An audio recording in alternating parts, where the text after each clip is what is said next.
All right, welcome, fellas. Welcome, welcome, welcome. As you all know, man, every month of June, we in Modern Manhood we celebrate what we call Father's Month. And it's not your typical father celebration because usually we recognize one day, and I hear people say, "Man, what about the fathers?" Mother's Day is highly glamorized, is glorified. It's like damn near top tier of one of the greatest holidays there is. And so when came together, me and Damon a couple years ago, we created Father's Month because we wanted to highlight healthy fatherhood. And so welcome to the podcast interview. Last year we did this. It was an amazing roundtable of dynamic fathers who had the opportunity to share their experiences in terms of fatherhood. This year we wanted to do something different. We wanted to do a podcast roundtable with non-conventional fathers, the fathers that are single fathers or that may have children of different situations and backgrounds. And so, man, this is going to be pretty much a candid conversation that we're doing today.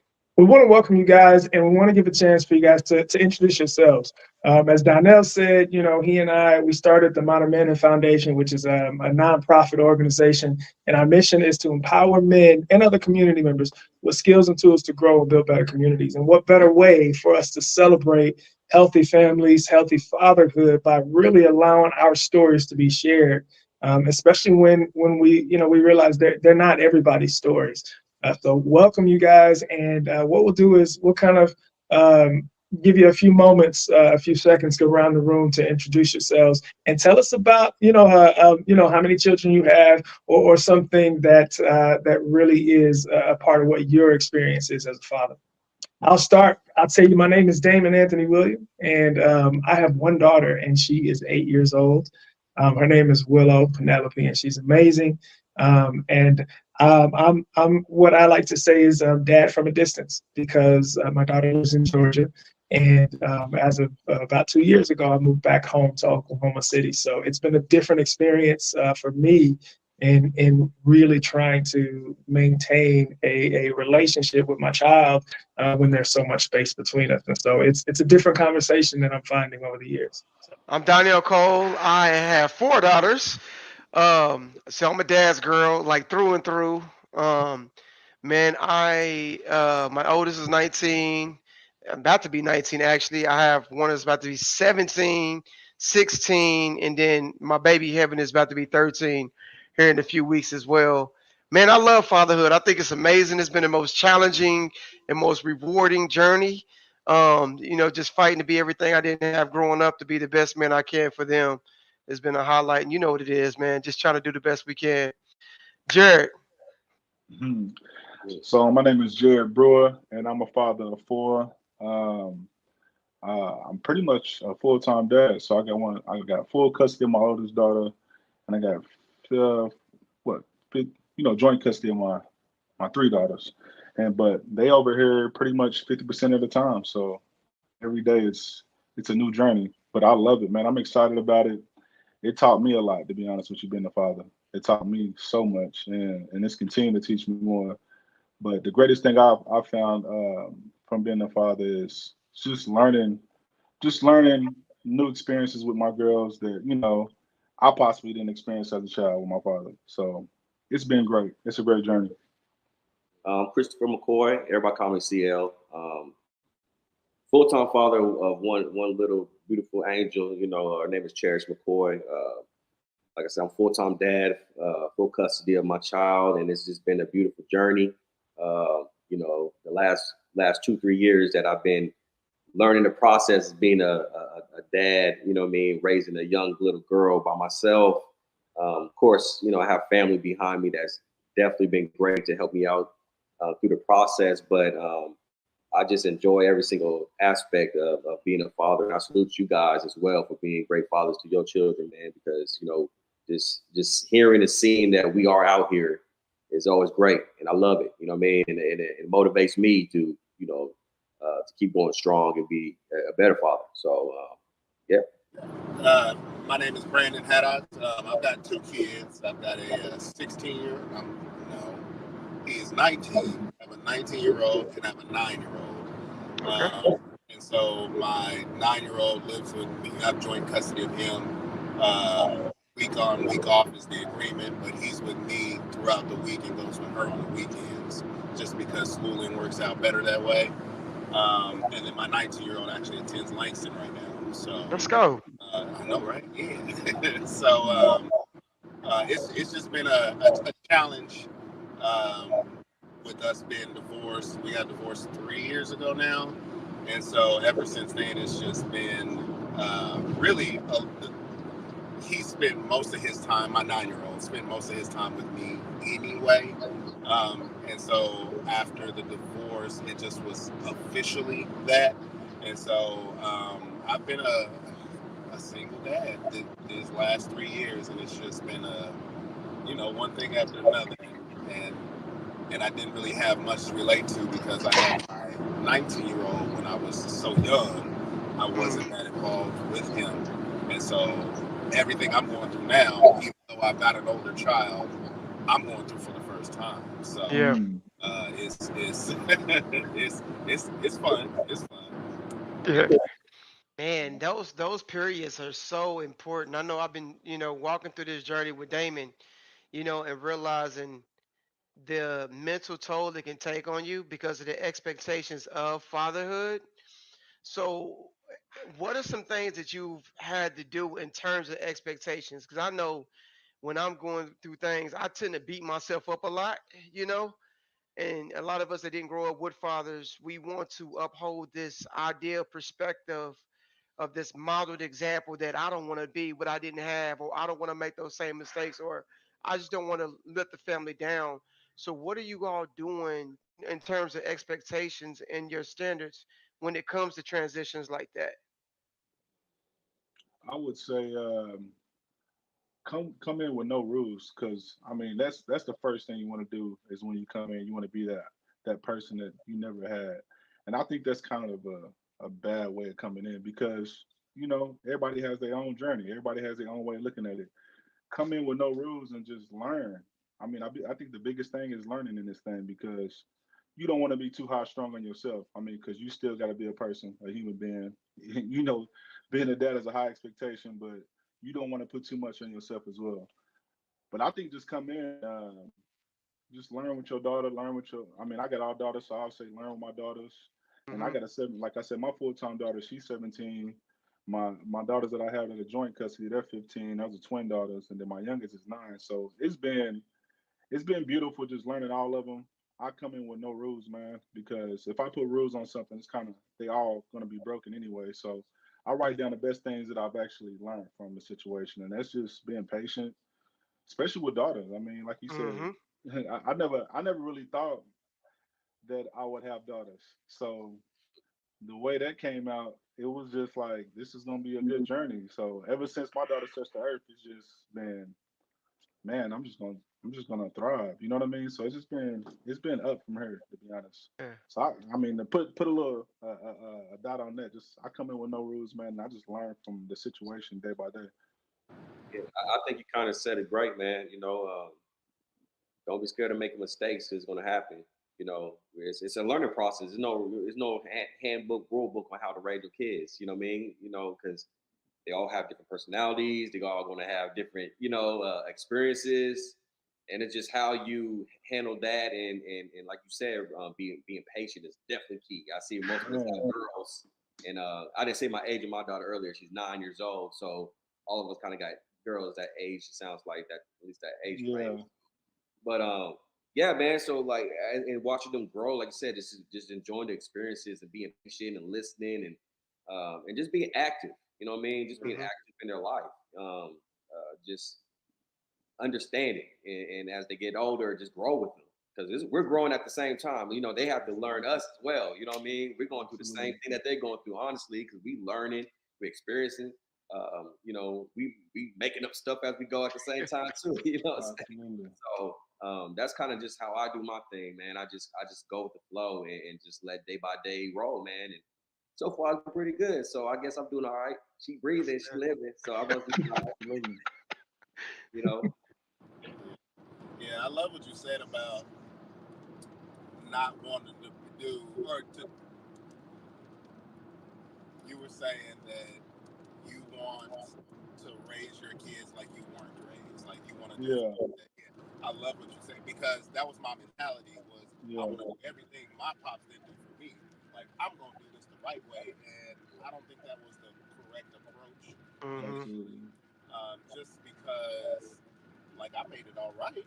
Like, of course, there were things that I hated that were done, but I made it all right. So there were some of those things that I need to pull from to make sure Mm-hmm. that I'm teaching to my son as well. So Absolutely.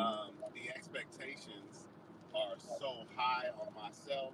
I Mm-hmm. do even with my first son. I feel like I missed out on a whole lot because I was doing my thing, and now I got to learn not to beat myself up about that, about the Yeah. mistakes. I got to make sure I'm not afraid to make mistakes, Yeah.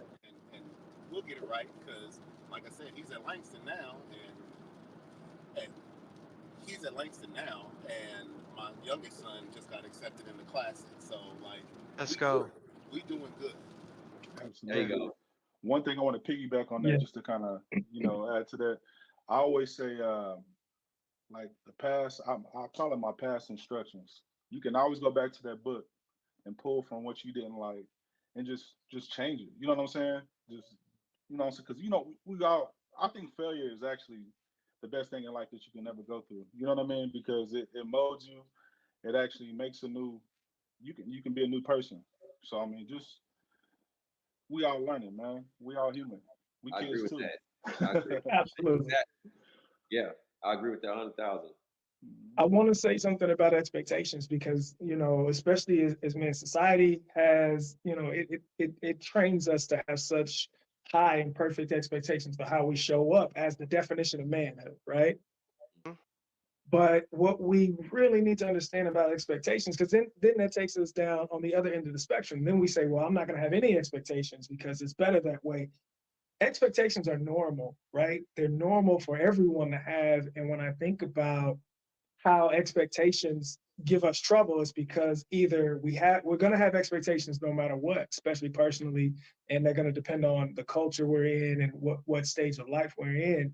But those expectations become problems when we don't know what they are because like we haven't really reflected on them, we haven't tried to clarify what it is for us, or we don't say what that expectation is, right? We don't share that expectation with the people who it affects in our families, in our Mm-hmm. community, in our relationships, or those expectations are just unreasonable. Yeah. And when we recognize those three things about our expectations, then we can understand how to shift, how our approach, how to shift how we're showing up, and how to really find the space to either meet our expectation or change the way we're approaching things so that we can still find joy and peace and happiness and safety in it. And to bring this around to fatherhood is our kids have expectations too, right? Absolutely. Oh And yeah. it's so important for us, and this is for me, this is to round out kind of my answer and how I think about expectations as that becomes part of the conversation is I try to always recognize that my daughter, she has expectations of me, and for me to teach her to honor herself is for me to say, hey baby, what do you expect from me? Like, what do you need Mm-hmm. from daddy? What do you expect? How do you expect me to show up for you? Yeah. In a way that it feels loving, that it feels supportive, that it feels good for you and what this relationship looks like. Mm-hmm. And it makes all the difference because we hear the stories and the anecdotes of how we want to give our kids the world, and we do, Yeah. but Yeah. what they want or what they expect or what they need because of who they are could literally mean, and this is for me, like sometimes when we're celebrating or I have Willow and I say, oh, we can go to this place and do that, and she's like, I just want to sit in a hotel room with Mm-hmm. popcorn, gummy worms, and watch Paw Patrol. Like That's that, it. right? And if I just decided that, well, my parents never did this for me, so I got to do this for her, then I Yeah. missed that opportunity to meet, what her expectation is that means the most to her. So Yeah. that's a beautiful conversation, guys, Yeah. because that's the emotional work that society tells us men don't do. And I Mm-hmm. love hearing it. Exactly. Man, and it makes you look at the relationship between what they're really needing and how you can meet that need and what they value, Hmm. right? And me being able to, so my daughter, man, she is a scary movie buff, bro. I'm the kind of person, bro. I see a scary movie. I'm talking sleeping with the light on. I'm a grown man, so I'm to be a provider and a protector. You know what I'm saying? And so, Me all day. I'm scary movie all day. That's bruh, my you daughter hear too. me? Me too, all day.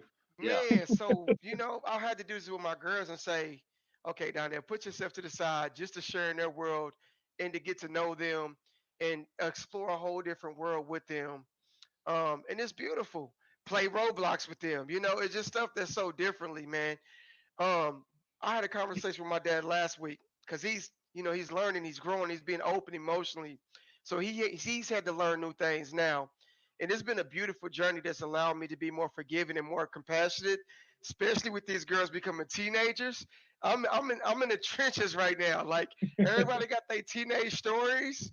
My girls is like really becoming women now, and I've had to relearn them, and it's Yeah. been challenging. So talk about like some of those challenging experiences that you go through where you've had to really check like the way you think and the way you believe in your belief system compared to what you was taught growing up and how you're dealing with your kid in a life that you're living in fatherhood. Um, I would say the biggest thing, and kind of piggyback from what Damon was saying, is conversation, man. This is just everything's conversation. We have to communicate. Communication is big, and I know how communication can be lost because teenagers are on the phone and teenagers want to Yeah, text and teenagers, it's a lost little circle right there because it's no communication, and Mhm. so you have to break that barrier and kind of what Damon was like, let me see what I can do for you. What can I do for you? What can I do better? You know what I'm saying? Instead of buying you clothes and shoes and then we just back in the house. You know what I mean? So that communication is key with me, man. Conversation rules the nation. So and that goes with everywhere you go, with your did you kids had it a lot especially. growing up?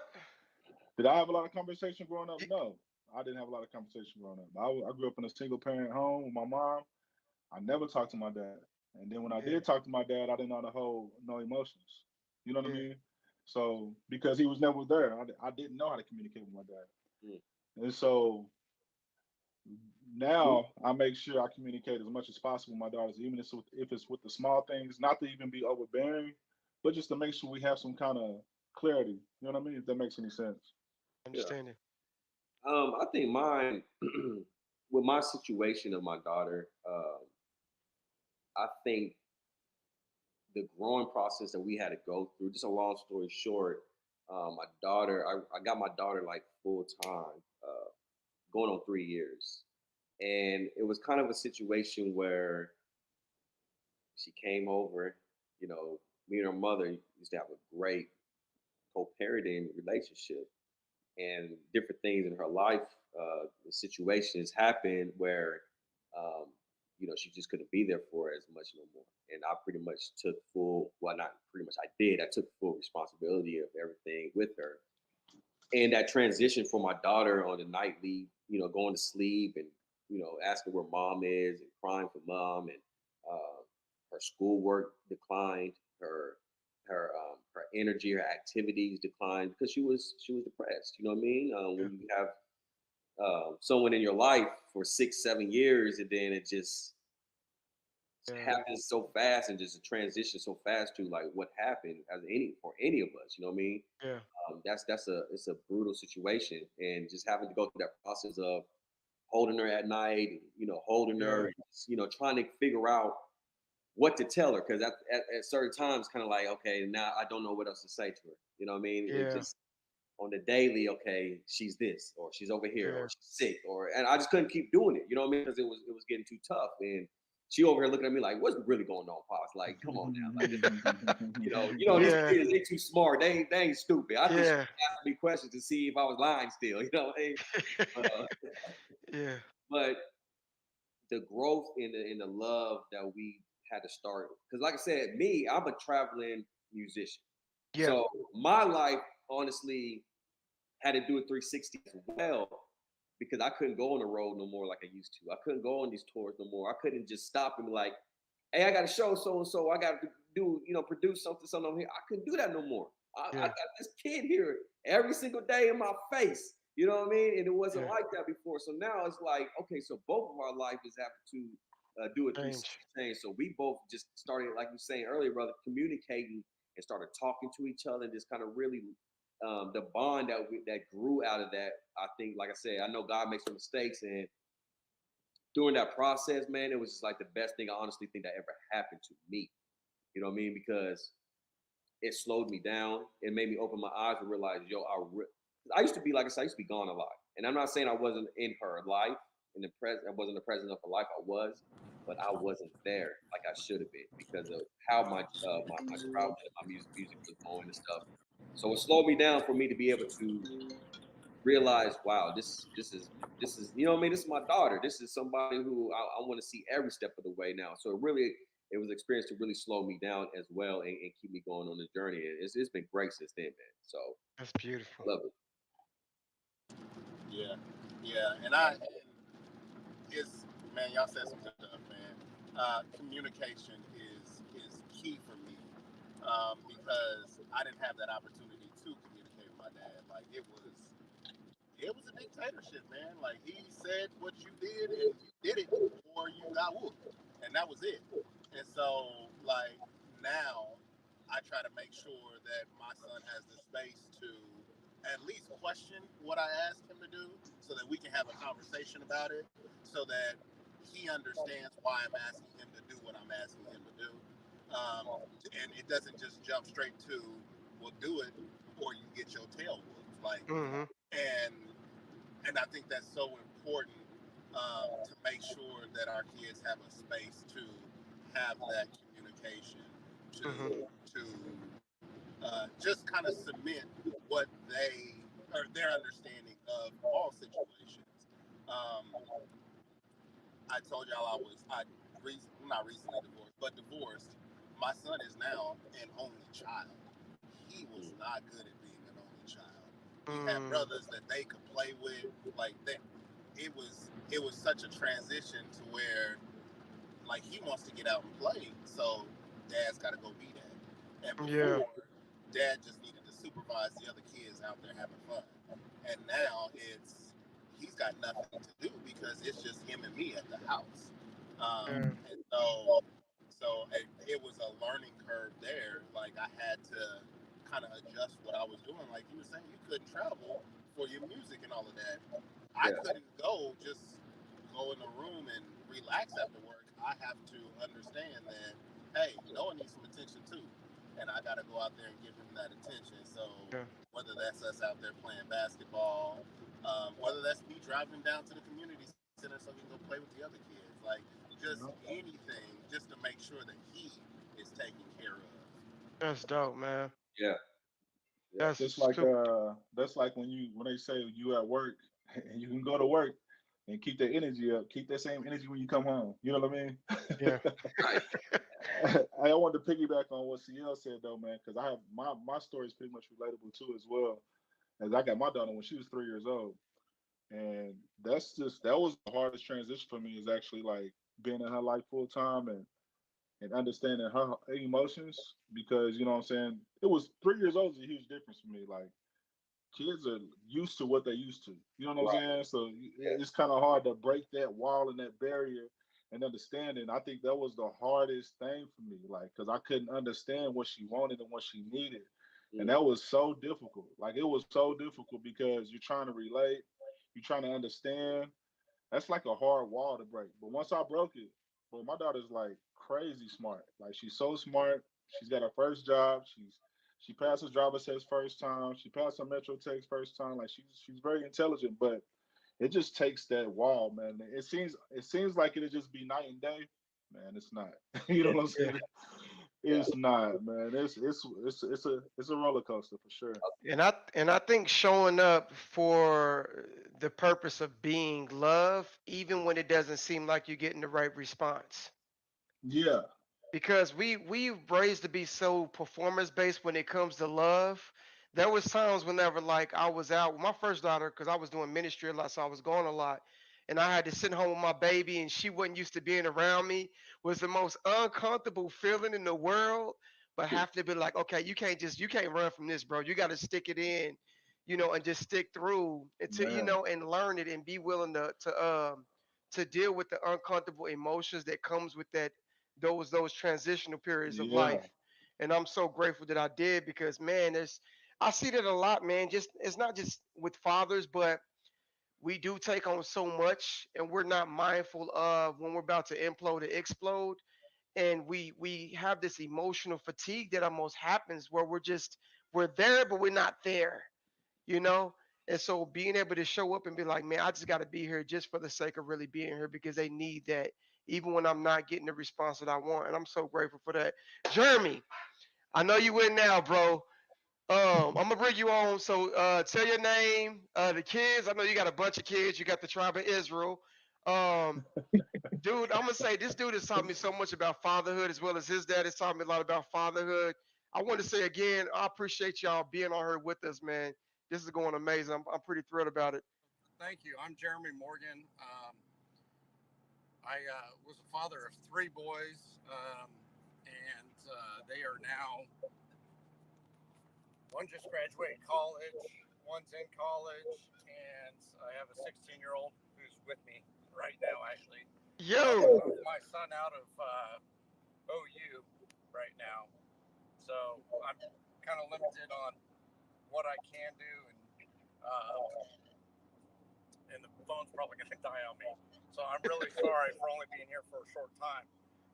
I remarried after being divorced for about 5 years, and picked up 5 kids in that process. 2 of them are on the autism spectrum. 2 are severe ADD, and one of the severe ADD girls actually was born without ovaries. So, I picked up 4 special needs kids in the process. I heard you guys talking about, that as a father, you are always on. You go to work, you're on. You come home, you're on. There's no being able to relax. That doesn't happen until, the kids are down. And it's absolutely true. We have to pour into our children. And one of you I overheard saying, I try to tell my kids the why behind what I'm telling them to do. And I agree with that. But then there's also times that I'll tell my kids to do something. They go, why? I'm like, I'm not going to tell you this time. You got to do it first. And they're like, why? I go, well, because there's a lot of times God tells us to do something mm-hmm. and we don't know the why. So we just need to obey. And once we obey, usually then we figure out the why after. So I try to do a combo of both. I grew up in a home where my dad wasn't present. He was a physician, was always at work and on call. And, everybody thinks having a father who is a doctor, or women will think being married to a doctor is a fabulous life. It's not. They tend to be very absent.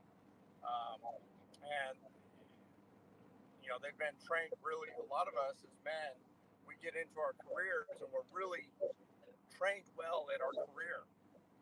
But how much training do we get on how to be a father? Man.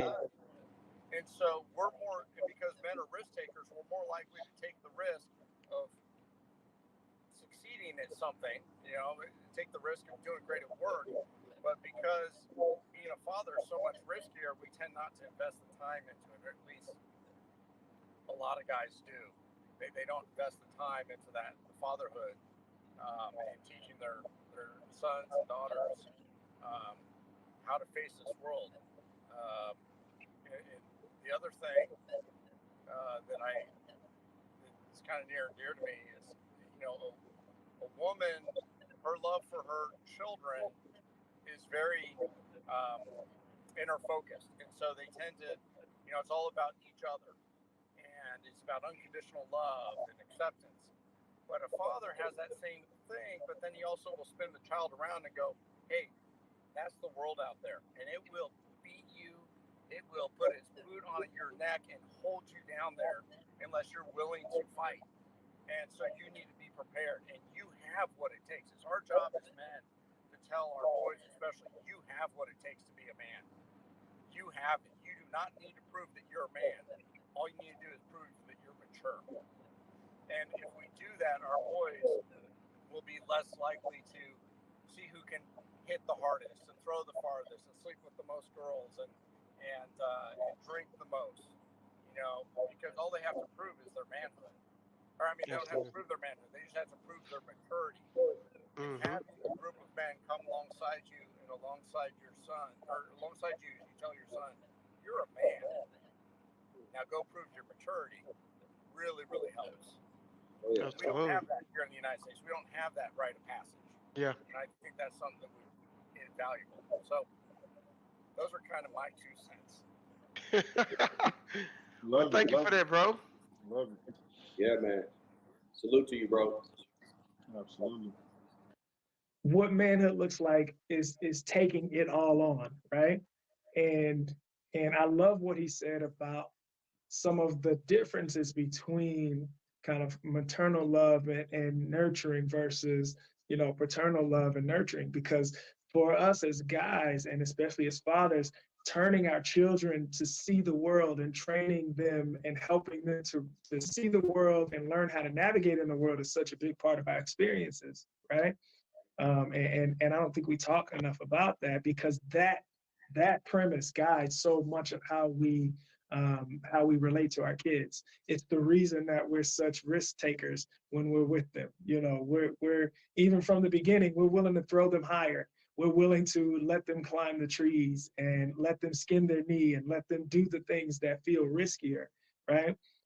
That understanding is so important for what it looks like to show up as a father and as a man. And so I want to know about with you guys, especially with some of the nuances of your stories and experiences. How did you navigate that? Because as some of you guys are primary parents, and yes, you got to dig deep into that nurturing space on a more daily basis. But how did you manage with still taking some of those risks to let your kids experience some new things? And how did it show up for you differently? I could say personally, man, with my dreams, like me and my girls published the children's book, Mhm. right? Trial and error. Like my girls, I'm really big on them following through with the things that they enjoy with their gifts, and then stepping out out of their comfort zone to explore what it looks like, and not looking at it like as an option of failure, but looking at it as opportunities of growth and expansion in terms of what risk can bring you, right? And being able to look at the adventure of it all. I think we forget like adventure is such a great part of them, but they don't always have the space to exercise adventure with their own personal inner child, right? And being able to explore the gifts that they get, and how much genius they have in them. And this is different with all of my daughters. Like my daughter just wrote a poem the other day. She's like, "Hey, I'm gonna go, do this at ICE one day," and I'm like, "Yo, let's go." And it's awesome to see them going to do their things, because those are things that I did: doing music, doing poetry, writing books, doing ministry, going out, feeding the homeless, and bringing them with me to go and do these things, to see these things, to see these virtues. But then also me going and leaving them with one of my friends who has an art studio. So when she's doing her art, I'm like, yo, take 4 or 5 of these there with them up there to the art studio, and she don't know that they about to put her out there and try to get her to sell them, right? So she can't run away from it. She gonna be out there. But being able to see the emulation of leadership with people that's like us, that's purpose driven, but that's willing to go through for their dreams. My daughter doing makeup, she just got accepted into Francis Tunnel, right? Um, you came over to my house. We did a cooking contest. I know I really can't cook like that, you know what I'm saying? But I'm like, hey, yo, we can have a contest to see who can make the best burgers. Doing things like that where they get to utilize their gifts, but also being able to understand how it can be a service to the world, to be something bigger than who they are, I think has been important. And yeah, So that's it. I found it difficult to be nurturing. Uh, my son's smiling next to me. Because I was also going back to school at the time that I was a single parent, trying to become a nurse practitioner. And so, I was really stressed at times, and working the job, and it was just, I was running thin. Um, but trying to spend time with them, um, and whether it was just hanging out watching TV or talking or uh, playing a game with them in the backyard. We played cornhole. That's one of the things we We love to play. So we do things like that. Um, but then I'd also intentionally try to take time to speak to them truth, life truth, and at least once a week, have just a quick little seed planting time. Like, you have to give somebody something to love. You are not going to Mm. be accepted because of who you are. The world does not have unconditional love for you. And so, whether it's in a relationship, a friendship, at work, you have to give somebody something to love about you. And you are not acceptable as you are. And that's just a hard truth. But if we allow people to our kids to stay in the unconditional love arena, then they're going to be entitled. They're going to have this entitlement mentality. But if we point out to them, hey, we have to give somebody something to love, um, and that's the truth about the world and about life, then that helps pull them out of that and helps them understand, hey, I'm owed nothing. The world owes me nothing. There's no unconditional love for me coming from the world. And for me to survive in this world, I have to do that. I have to give somebody and my employer and my friends and my wife, my future spouse, something to love. And I think that's a huge key, is to try to take time, a couple times a month to share with them some truth about life, some principle, so that they can live a principled life and not just kind of bounce through life. The other one is, we learn how to love, um, by imitating our parents' emotions. So if mom's mad, I'm mad. If mom's sad, I'm sad. And that's a codependent love. And that just does not work in life. And so none of us are taught how to love properly. And so we have to teach our kids how to love, that, hey, if somebody's upset, don't get upset too. That doesn't help anything. Be Yeah. the rock. Be solid emotionally, and and help them process. But don't match them where they're at, Yeah. because that's no benefit for that. Yep. You need to be, hey, you had a bad day. I'm really sorry. That sucks. I can't believe that person said that to you. I had a good day, but I'm here for you. I'll support you, you know, but I'm not going to get upset about it. Yeah. And I think that's an interdependent relationship, and that's a big key. We need to teach our kids how to love properly, and that includes, like I was saying, we got to give somebody something to love, because we're not accepted just because I'm Jeremy, or I'm DJ, or Absolutely. anybody else. So, but yeah, that was how I did my neutering. That's how I did my nurturing. Was I would Like, try please tell me to what's feed them neutering, the please. truth. There's so much experience and so much, like we've got among you guys. I have an 8-year-old, and I'm thinking right now that she's probably the youngest in the group, and so we've got such parents who have had so much time and experience in the space. Mhm. But I want you guys to talk to some of the newer dads right now, and so tell us about what it was like in that first experience of knowing that you were going to be a father. Man, I can jump on this one because it's kind of a funny story, man, on my situation. So, me and my daughter's mom, we was together off and on. It's always that off and on switch. I mean, ain't never full time. We was that off and on for like maybe about 4 years before my daughter, you already know the situations and how kids is made and everything like that. Mhm. You know what I'm saying? So some of y'all know about 3, 4 times of the situation. Uh, but me and her mother was actually broke. We was not even together, right? So I was actually in New York enjoying my life. I'm finally away from my situation. I'm with the homies. I'm out here. You know what I mean? I'm like, yeah, I'm free finally in life. We doing this. So I get a text from her probably like 3, 4 months that we ain't even spoke to each other. Okay, he ain't talk to her. And it was a text from her. I'm over here looking at the phone like, oh look, y'all, she calling me, y'all. See, she missing me. You know what I'm saying? She missing Big CL. You know what I mean? She missing me. See this? Yeah, oh man, you know what I mean? So over here, answer the phone. Yo, what's up? You got to answer our phone hard from your home. It's like, what's up? She was like, y'all, might need you to sit down for a second on this. I'm over like, all right, what up? You know what I'm saying? I'm over here going back room. What's up? What's up? She's like, yo, I just wanted to tell you, how you doing? I see you out there still doing your thing, blah, blah, blah. I just wanted to tell you that I'm 6.5 months pregnant.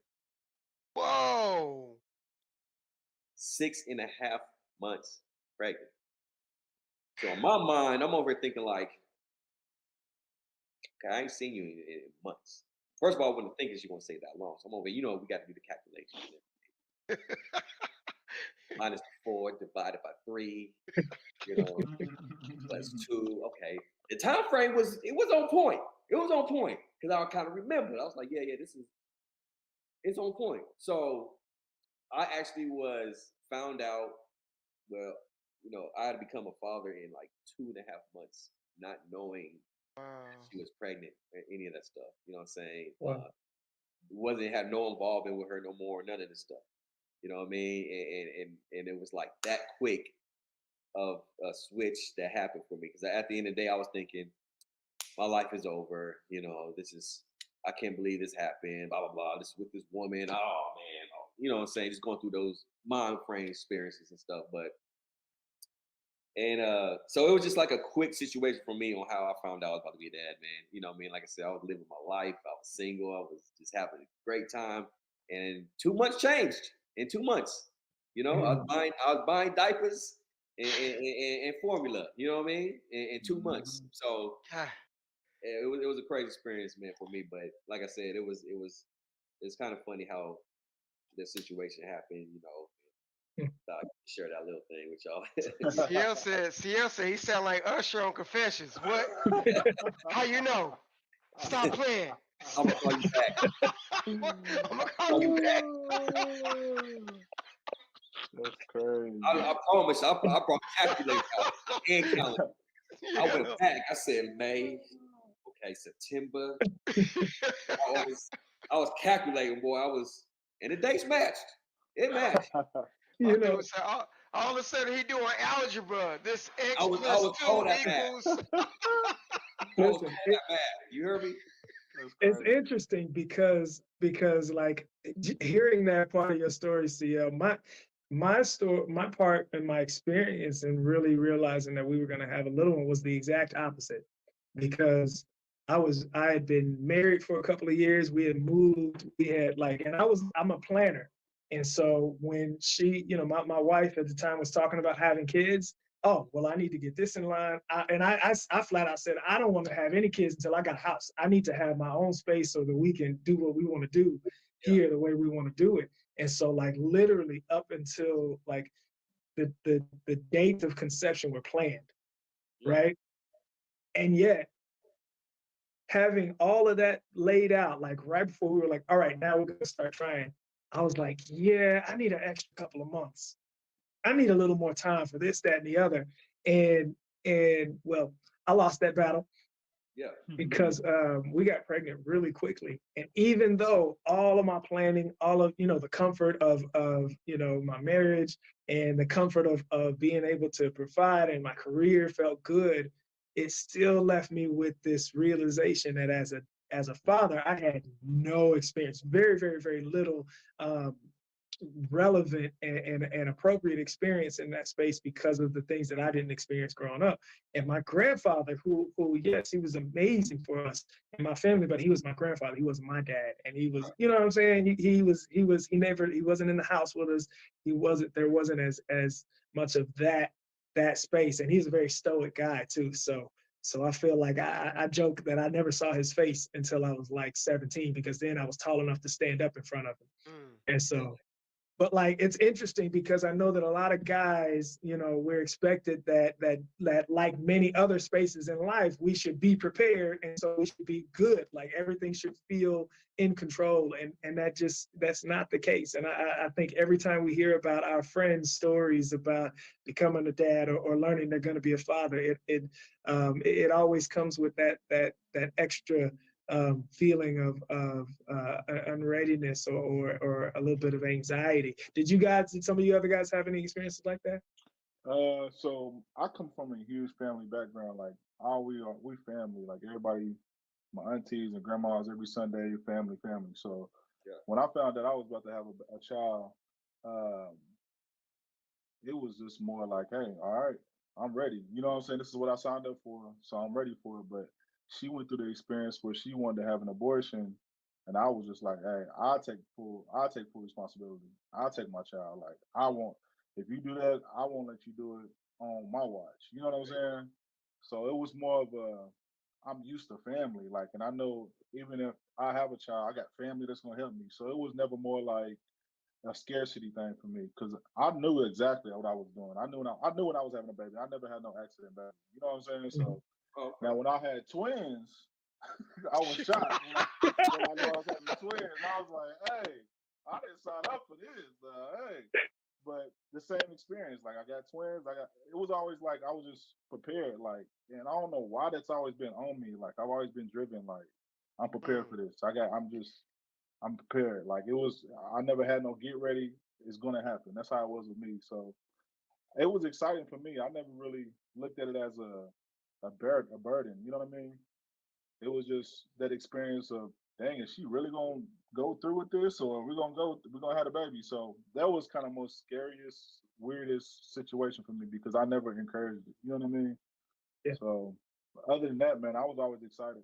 I was always excited. In the beginning, I can't say I was, you know, because obviously I knew what I was having right then and there as well. She told me I was having a girl. So, you know, at first, because there's you know, it has to register when it's something that Absolutely. you know, and when it's almost 7 months, you know, most of us we got time to prepare, obviously mentally, you know, just really just being at the doctor visits and everything like that. I missed a lot of that stuff in the beginning because I didn't know, and she didn't, you know, for personal reasons, you know, I won't speak on. She didn't, you know, other than that, but I didn't find out for so late.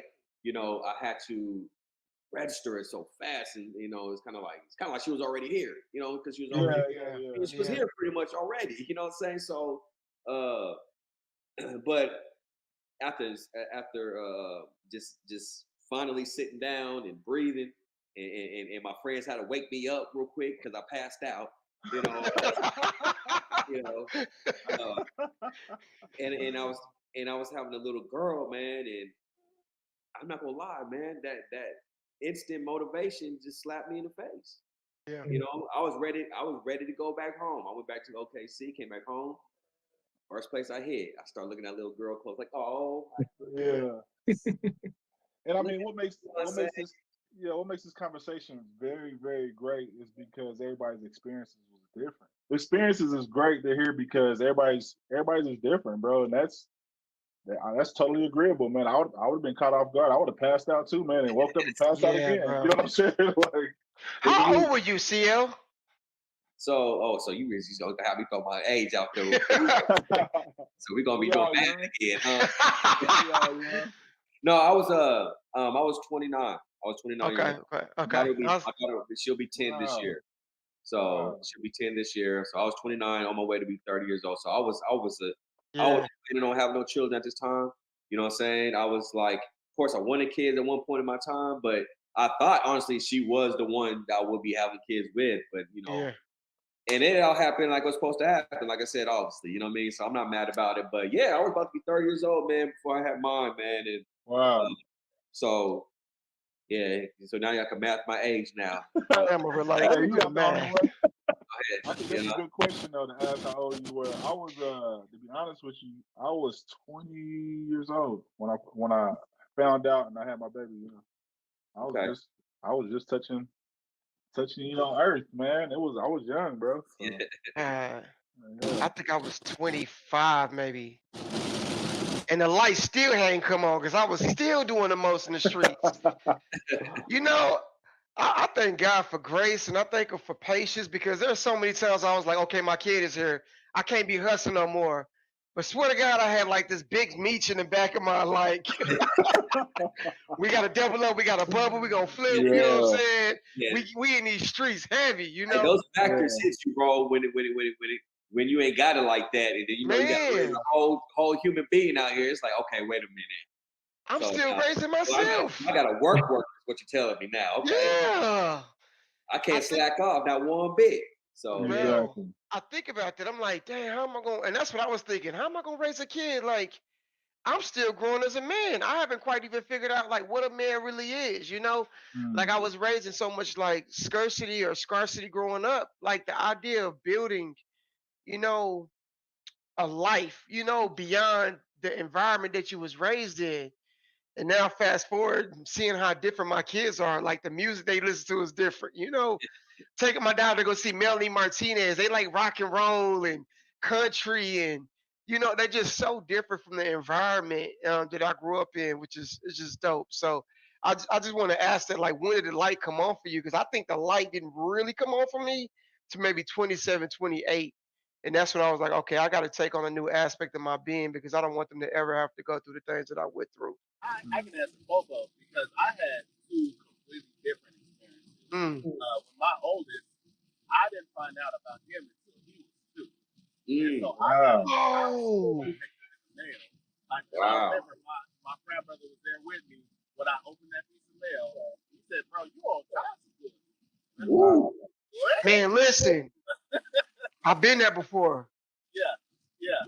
And so man, I was mad for Wow. years. I was mad that, like, why did you tell me she lives down the street from me? Man, I'm telling you, I was furious. And so it took 3, 4 years for me to kind of get over that. And like, hey, I got to get her. Wow. I got to wow, and I got to help her out in any way that I can. I got to let that. I just got to let that go. And so yeah, to this day, we still have never talked about why she didn't ever say nothing. Yeah. And Wow. I'm not gonna break it up. I'm just gonna. It's done. It's done and Yeah. over. yeah, But my second son, I was with her for 7 years before we decided that we were gonna have a kid. Mm. And really, she hit me with this: are we gonna get married or we gonna have a kid? And I wasn't married. And so we had a kid. And then we ended up getting married. But so I was completely prepared for my youngest son. Like, we decided the whole gender reveal thing. I knew what it was. He didn't have any idea until he came out. And so, like, we went through the painting of the room in a neutral color just in case.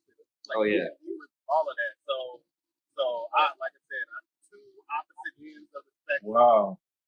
I was mad for the first one, and the second one I was just elated because I was Yeah. going to get to do what I had never had to do. right, Yeah. And so, but as far as to your question about when did the light come on, like after that 3 or 4 year period when I was out in Langston, I was thinking I was living my Yeah. best life. I had played, like it was great. And then I got this kid. I gotta grow up. I gotta go be a dad. I want to go get this company. yeah, Yep. And so yep, once I moved into the apartments for the people who had kids, like that was when the light came on. I was like, you know what?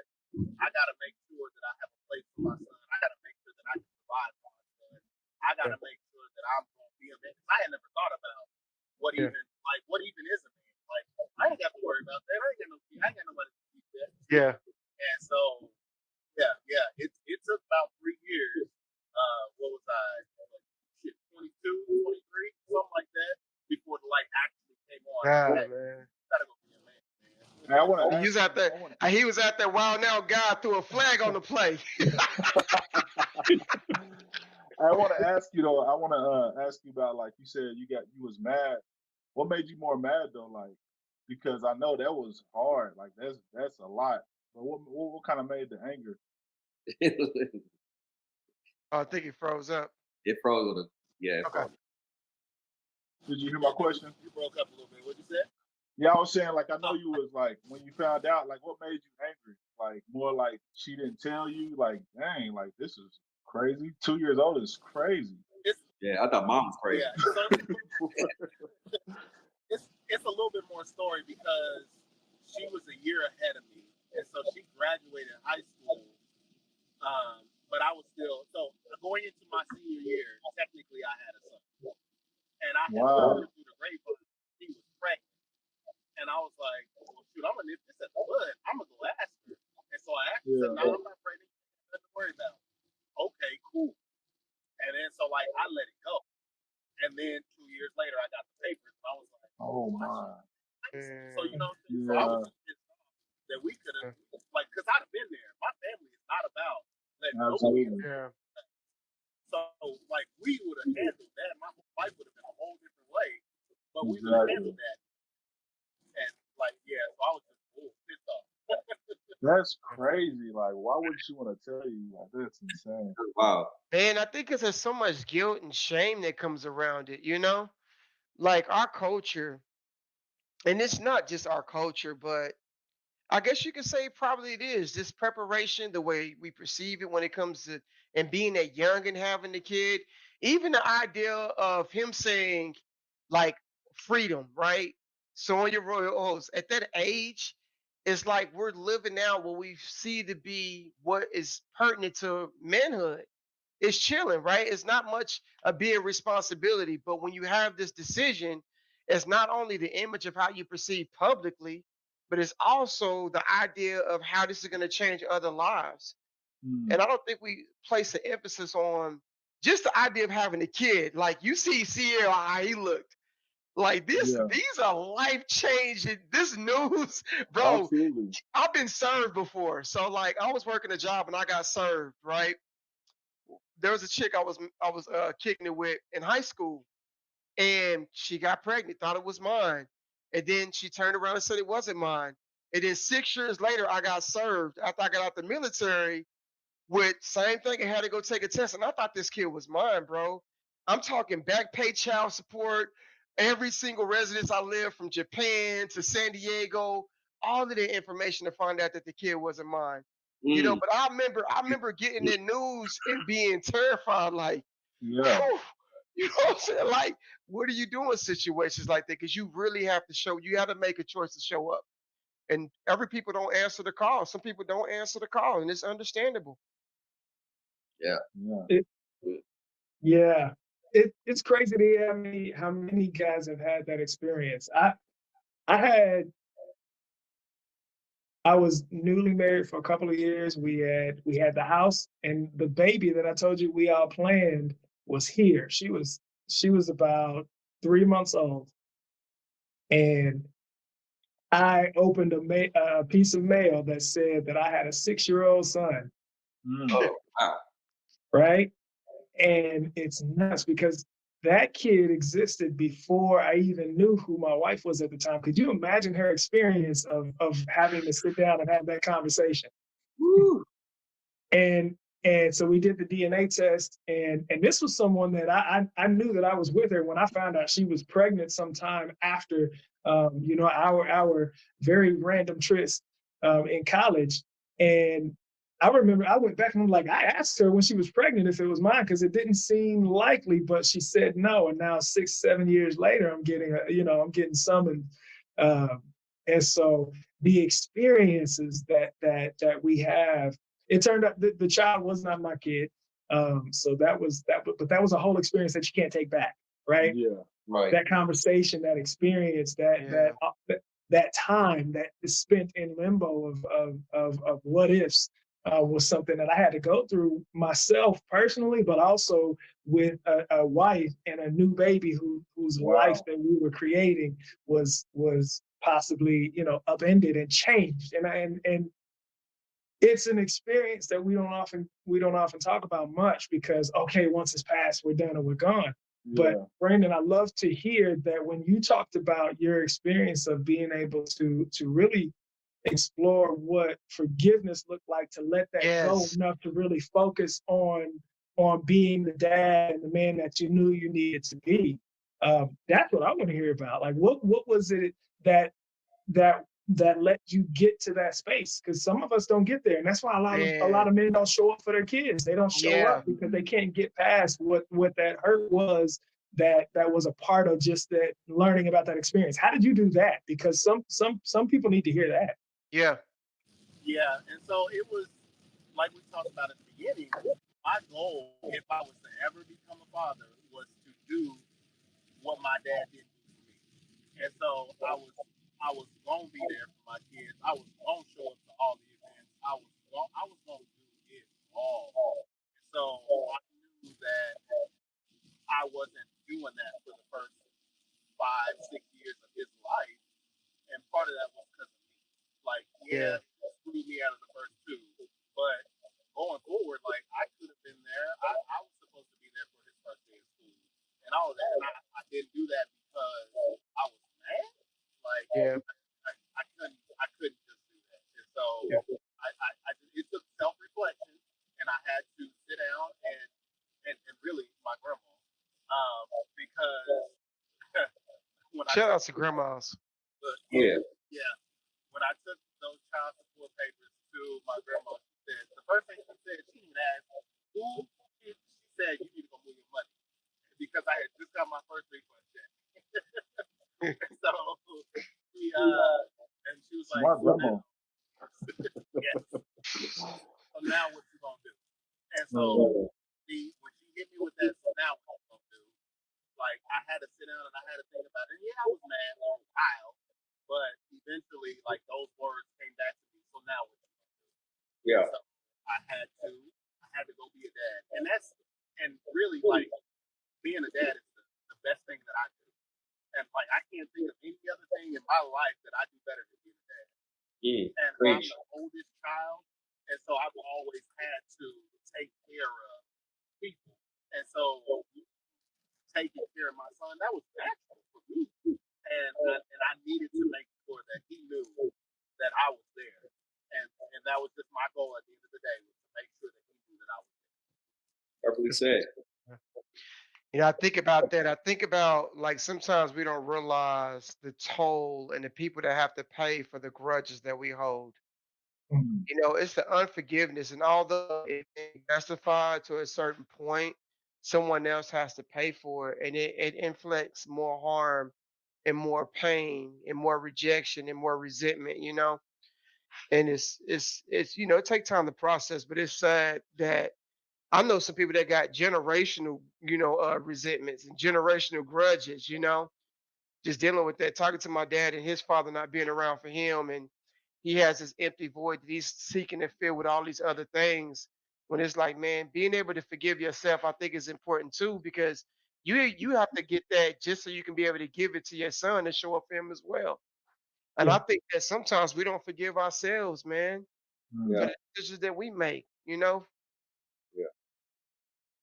What is something that you've had to forgive yourself for in order to show up better, for yourself and for your family when it comes to fatherhood? Mm. Kind of spoke on that earlier.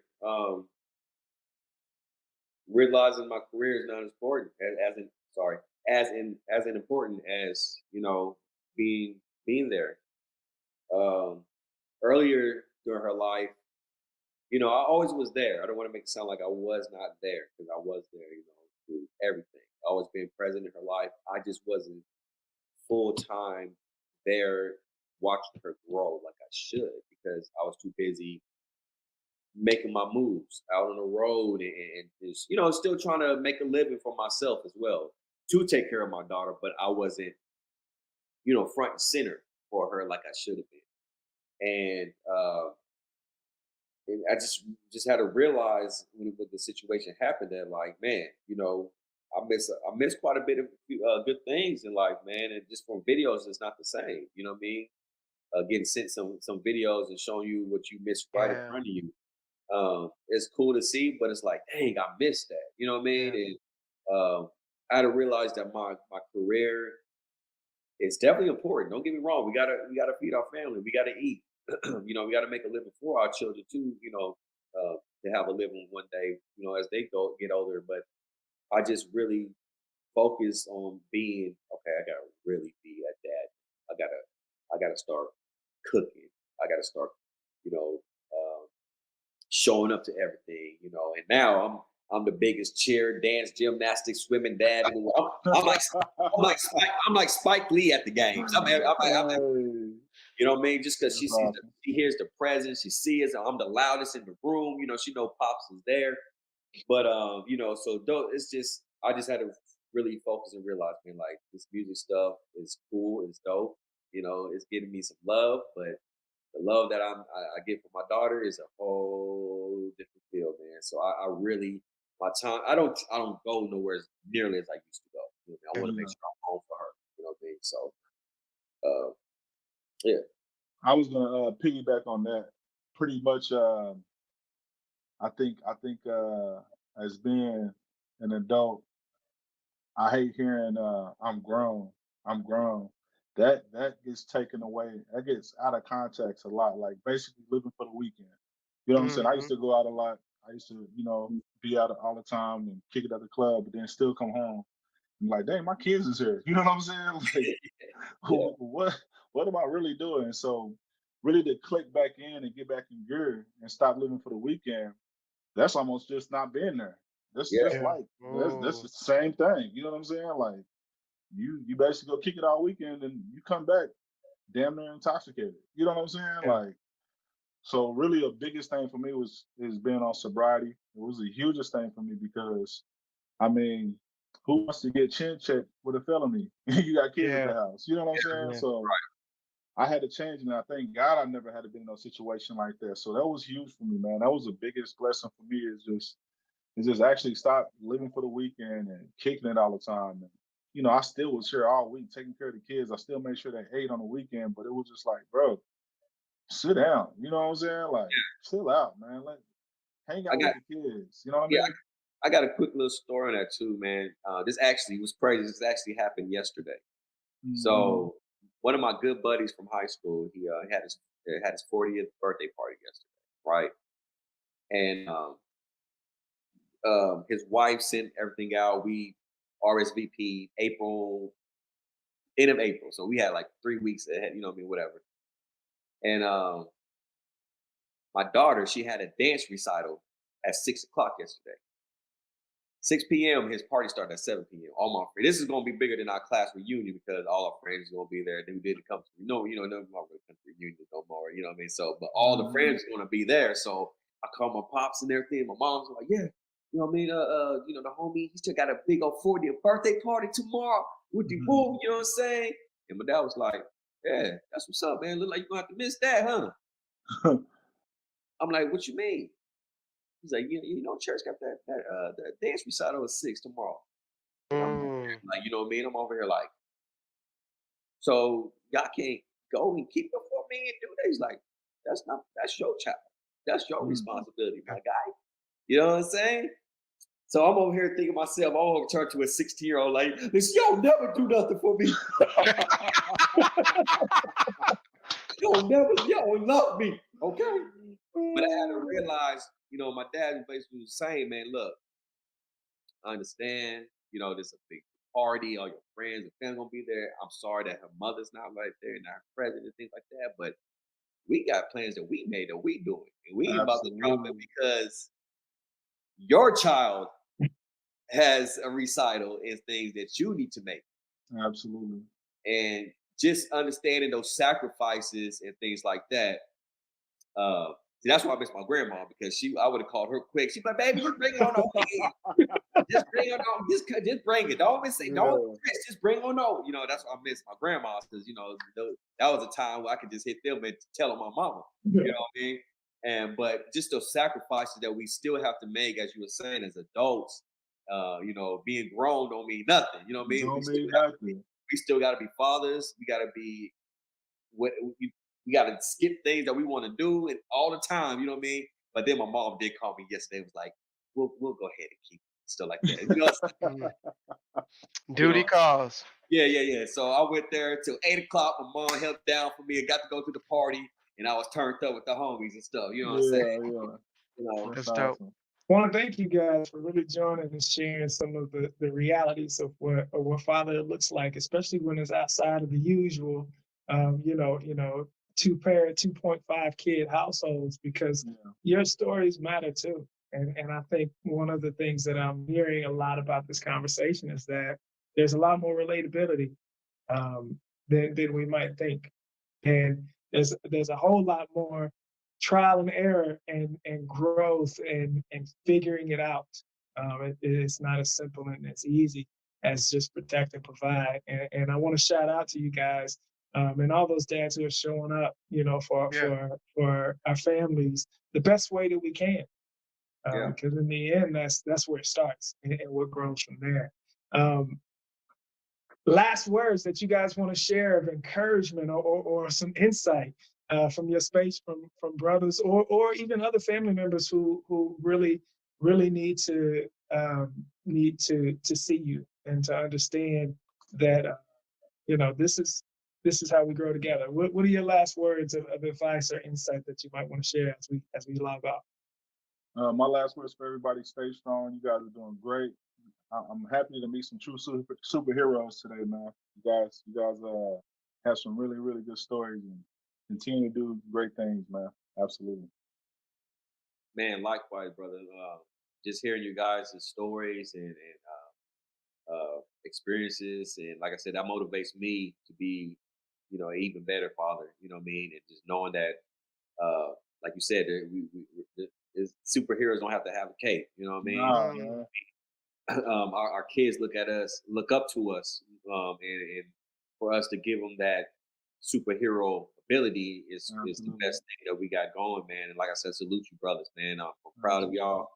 I look forward to working with you guys more and doing more things with you guys and everything. And I'll salute you guys for. I appreciate you having me on here, like always, Absolutely. man. And being part of this platform. I love what you guys have always been doing. And birthday party coming up in 2 months, fellas, like we did last year. Let's go. Oh Hey, yeah, let's go. Yeah. I wanna Hopefully show this up. year you're in a better mood. Better mood. this year should be better. This year should be better. Yeah.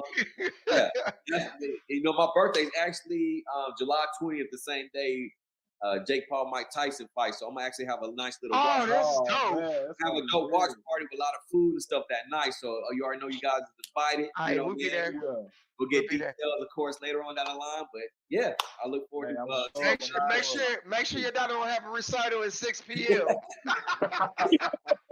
Like, Look. nah, player. Look, yeah. Mike Tyson, Jay Paul, who? She gonna have to be staying with a friend or something that night, bro. She I know that's right. or something going on. We got 2 months to plan. We good. Absolutely. Shoot. I think it's awesome, man, to see other brothers with just similar experiences. It lets me know that I'm not alone in this. Yeah. So if I was giving words to anybody else, man, just find you some people, some like-minded people that are going through the same things as you, because we out here, you know what I'm saying? Mm-hmm. And knowing that we're not alone in this, man, that means the world to me, because I love the support. So I appreciate what y'all are doing. I appreciate that y'all are making it happen. So just keep on. Absolutely. Appreciate you. Yes, sir. Well, man, Damon, tell them what we got coming up. Listen, tap in with us. You can find everything we got going on at manhoodmasterclass.com. As we said, Modern Manhood is a nonprofit organization based right here in Oklahoma City, and our mission is to empower men with skills and tools to grow and build better communities. And we can't do that without having the conversations, without sharing the skills and tools, sharing our reflections, and creating spaces for us to show up with and for each other. So tap in, because we got masterclass experiences coming up. We've got our man cave meetups where we get to chill and have these conversations in person. And we get to break bread and share drinks and really just explore our own experiences and grow our community. Just like you here, it's important for us to have each other in that same space together. So tap in, manhoodmasterclass.com. You can find us on Facebook. You can find us on our website. We've got all of other episodes where we get to really talk to some dope folks, and let's just continue to be our best selves for ourselves, for our families, and for our communities. Thank you, All right, Modern y'all. Man. Happy Thank Father's y'all. Day. Thank y'all. Salute you, fathers. Y'all have a good one, bro. You too, Blessings, man. y'all. Happy Mother's Day.